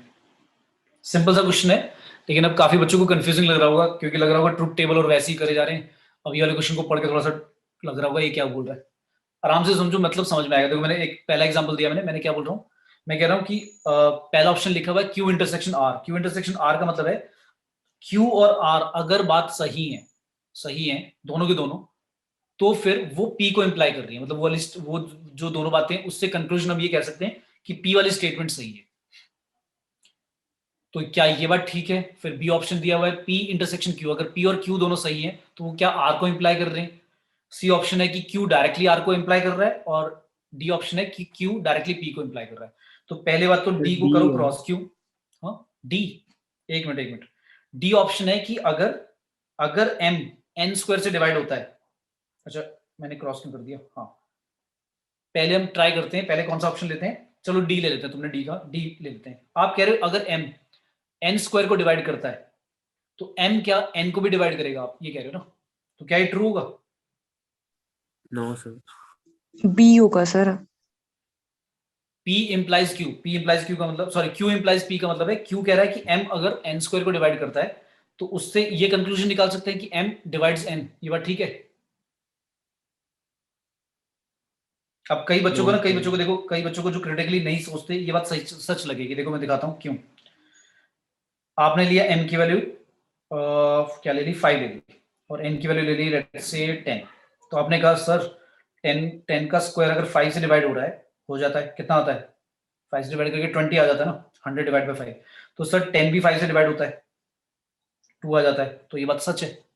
पर अब देखो गलत कब है, हर बात के लिए होगा ना फिर। तो फिर मैं ऐसे चेक करूंगा, मैं वैसे चेक करूंगा, उल्ट अजीब सा एग्जांपल सोचूंगा। मैं क्या सोचूंगा, ऐसा सोचूंगा कि n की वैल्यू ली 10, ठीक है, और m की वैल्यू पता है क्या ले रहा हूं मैं ले रहा हूं 100। तो n का स्क्वायर m से डिवाइड होता है? हाँ हो जाता है, 1 आएगा। पर अब बताना n डिवाइड हो जाएगा m से? 10 डिवाइड बाय 100 अब डिवाइड हो जाएगा? नहीं होगा ना। No sir. तो जिन बच्चों को डी ऑप्शन सही लग रहा था उन्होंने एक एग्जांपल लिया अपने कन्वीनियंस के हिसाब से, और उनको लगा यार हाँ ठीक ही तो है, क्योंकि अगर n स्क्वायर m से डिवाइड हो रहा है तो n m से पक्का ही होगा। मैं भी जल्दी से देखूं तो लग रहा हाँ ठीक ही बात कह रहा है। ठीक है, तो अब समझ में आ गया रॉन्ग क्यों है ये बात? Yes sir. हाँ तो देखो चैप्टर बहुत ईजी है, लेकिन अगर सेंस नहीं बना पाओगे कि क्वेश्चन बोल क्या रहा है तो बहुत डिफिकल्ट है, समझ में भी नहीं आएगा क्वेश्चन, करोगे तो बाद में। ठीक है, अब आता है सी को भी ट्राई कर लो जल्दी से। सी कह रहा है कि Q implies R। तो Q बात अगर सच है, Q कह रहा है, ये तो बहुत ही रॉन्ग है भाई, इसमें तो लाइक सोचने की भी जरूरत नहीं है। आप कह रहे हो n स्क्वायर m से डिवाइड होता है और m प्राइम है, भाई m तो कुछ भी हो सकता है, तब भी डिवाइड कर लेगा वो तो पक्का ही रॉन्ग है। ठीक है, तो बेफालतू में लिखा है तो देखकर ही हटा दो। अब ए और बी में से चूज करना है, तो पहले बी पे आते हैं। पहले तो वैसे मैं जब क्वेश्चन करूंगा तो ए पे करूंगा, क्योंकि ए ठीक है इसलिए मैं ए नहीं ले रहा हूँ जानच में। ठीक है, बाकी केसेस समझाने के लिए। ठीक है, अब ले रहा हूँ P इंटरसेक्शन Q। तो P इंटरसेक्शन Q मतलब आप कह रहे हो कि P और Q दोनों बातें सच हैं, मतलब M जो है वो N को भी डिवाइड कर रहा है। मतलब N, अच्छा जब ये स्टेटमेंट लिखी होती है, कई बच्चों को इसमें भी कंफ्यूजन हो रही होगी, M divides N। M divide नहीं हो रहा है N से, वो कह रहा है कि M डिवाइड करता है N को। ठीक है भाई, तो अगर कहीं पे लिखा हो M डिवाइड्स लिख लेना, अगर नहीं पता तो M डिवाइड्स N, और लिखा है M, और लिखा है N is divisible by M। ये दोनों बातें सेम बात है। ठीक है भाई, ये दोनों बातें सेम है। M डिवाइड्स N मतलब M N को डिवाइड करता है, या N M से डिविजिबल है, ये दोनों बातें सेम है। ठीक है, क्लियर है? Yes sir. तो अब आते हैं बी ऑप्शन पे। बी ऑप्शन कह रहा था कि भाई P और Q दोनों बातें का कॉमन ले लेते हैं पॉइंट। मतलब कॉमन पॉइंट का मतलब है कि M N से डिवाइड भी होता है, सॉरी M जो है N को डिवाइड भी करता है, और M N स्क्वायर को भी डिवाइड करता है। तो उसमें भी हम ये थोड़ा ना कहेंगे कि पक्का M की वैल्यू प्राइम होगी भाई, ये भी रॉन्ग है ना भाई। M जो है उस पर कोई रेस्ट्रिक्शन थोड़ी ना लगाओगे आप। क्लियर है? यस समझ सर। भाई? या लगेगी सोच के Yes, बताओ, sir. या लगेगी, ये बताओ सोच के। इसका भी एग्जांपल देना, चलो इसका एक एग्जांपल देना जिसमें सच नहीं होगा। बताओ, मैंने एग्जांपल क्या लिया? मैंने एग्जांपल लिया भाई P बात सच करनी है ना, P बात सच करनी है तो मैंने ले लिया N की वैल्यू ले ली 25, और M की वैल्यू ले ली क्या मैंने, N की वैल्यू लेता हूँ नहीं 25 नहीं लेता, क्योंकि 25 तो 5 प्राइम से डिवाइड होगा। तो मैं एक काम करता हूँ N की वैल्यू ले लेते हैं 20। और m की वैल्यू लेते हैं 4। तो भाई 20 जो है 4 से डिवाइड होता है और 20 का स्क्वायर भी 4 से डिवाइड होगा, दोनों बातें सच हैं, पर m की वैल्यू थोड़ी ना फिर प्राइम है, नहीं है ना। No sir. p और q एक साथ सच होकर भी इंप्लाई नहीं करते r बात को, r जो स्टेटमेंट है, तो ये भी रॉन्ग हो गया। वैसे तो अब ए ऑप्शन बचा वही करेक्ट होगा, पर अब देखो क्यों होगा करेक्ट, समझो। अब वो कह रहा है q और r दोनों बातें अगर सच है, उनका कॉमन ले रहे हैं हम। देखो इंटरसेक्शन का मतलब ये नहीं कि सिर्फ इंटरसेक्शन वर्ड याद रखा कि क्या होता था और ट्रुथ टेबल याद रखी कि सर नहीं बताइए, मतलब समझ में आना चाहिए। एंड जो मैंने बोला था इंटरसेक्शन एंड एक ही बात है, तो आप कह रहे हो q और r वाली स्टेटमेंट दोनों अगर सच है तो वो p स्टेटमेंट को इंप्लाई कर रही है कि p वाली बात भी सच होगी, ये मतलब निकल रहा है इसका। तो q इंटरसेक्शन r, तो q क्या कह रहा है m डिवाइड n स्क्वायर, भाई n स्क्वायर आप m से डिवाइड अगर करते हो और r आप कह रहे हो प्राइम भी है, ये बात भी आप सच कह रहे हो कि r प्राइम है, तो फिर p वाली स्टेटमेंट ट्रू होगी, ये बात सच है। कैसे? मैंने लिया n स्क्वायर क्या ले लूं भाई, कोई बताएगा?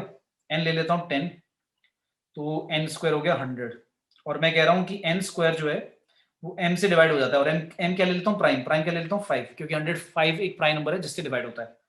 तो मैंने m की वैल्यू ली 5 और n स्क्वायर आया 100, तो ये अगर दोनों बातें सच है कि n स्क्वायर m से डिवाइड भी हो रहा है और m प्राइम भी है, तो फिर n स्क्वायर की जगह अगर मैं n भी लूंगा तो वो भी 5 से डिवाइड होगा। ये बात समझ में आ रही है? अब कोई बच्चा कहेगा सर एक और एग्जांपल ले लो, चलो यही वाला लेता हूं, n की वैल्यू 10, n स्क्वायर आएगा 100 और m की वैल्यू चलो 2 ले लेता हूं, 2 भी तो प्राइम है, तो n स्क्वायर m से डिवाइड हो जाता है, हाँ हो जाता है, 100 2 से डिवाइड हो जाता है, कितना आता है 50। क्या n भी डिवाइड हो जाएगा m से? इस बार 10 भी डिवाइड होता है 2 से, हाँ ये भी हो जाता है। बात समझ में आई? Yes sir. ठीक है, तो ये वाली बात सही है। तो अब इसमें देखो ये लाइक लॉजिकल है, मतलब समझना है, नहीं तो कुछ बच्चे क्या करेंगे डी ऑप्शन को देखकर, क्योंकि देखो जो बी वाला ऑप्शन और सी वाला ऑप्शन है वो तो जल्दी से समझ में भी आते हैं, डी वाले ऑप्शन में एक बार लगता है कि सही है तो थोड़ा सा क्रिटिकली सोचना पड़ेगा। जैसे मैं भी पिछले वाले क्वेश्चन पूछ रहा था ना, क्या पूछ रहा था, इरेशनल इनटू इरेशनल क्या होता है, तो लग रहा था इरेशनल ही होगा, क्योंकि सारे एग्जांपल लेके देखो तो सही आते हैं, पर रूट टू लेते हैं वो वाला भूल जाते हैं लेना, तो उससे क्या आ जाएगा आंसर, रैशनल आ जाएगा। तो ध्यान से पढ़ना है, ठीक है भाई, clear? Yes sir. Yes, sir. Next class में क्या करूंगा, स्टैट्स स्टार्ट करेंगे, तो स्टैट्स का अगर यार मीन मीडियन मोड कर सकते हो, स्टैंडर्ड डेविएशन और वो mean deviation from mean deviation from median, variance, वो मैं समझा दूंगा। मीन मीडियन मोड अगर जल्दी से समझ सकते हो, थोड़ा सा लाइक अपने आप कर सकते हो तो करके रखना, ठीक है बेटा, ताकि थोड़ा सा फास्ट चलूंगा। ओके, तो 2 क्लासेस में वो भी खत्म करा दूंगा। अब जैसे मैंने मैथमेटिकल रीजनिंग कराया, कब कहीं से भी क्वेश्चन ट्राई कर लेना, निकाल पाओगे, अगर ये बातें जहां तक मैंने बताई है समझ में आई तो। शॉर्टकट भी बताया मैंने एक, वो जो नंबर सिस्टम वाला मैंने लेकर चीट मेथड कि 1 2 3 4 5 लिखकर थोड़ा सा देख लो कि आंसर उनमें से कौन सा ऑप्शन मैच करता है, ठीक है भाई। और Yes. पी क्यू आर अगर, हाँ पी क्यू आर अगर 3 आ रहे हैं स्टेटमेंट और उसका ट्रुथ टेबल बनाना पड़ रहा है, बहुत बड़ा लाइक कुछ स्टेटमेंट लिखा हुआ है, तो ट्राई करना कि यार वो वाला चीट मेथड जो है उसी से करो, ट्रुथ टेबल मत बनाना। किसी को नहीं आया अभी भी समझ में, तो फिर फाइनल ऑप्शन वही है, ट्रुथ टेबल ही बनाना पड़ेगा उसे, ठीक है। चलो थैंक यू और बेटा, bye bye, thank you sir. Thank you sir, good night sir, bye bye. Good night.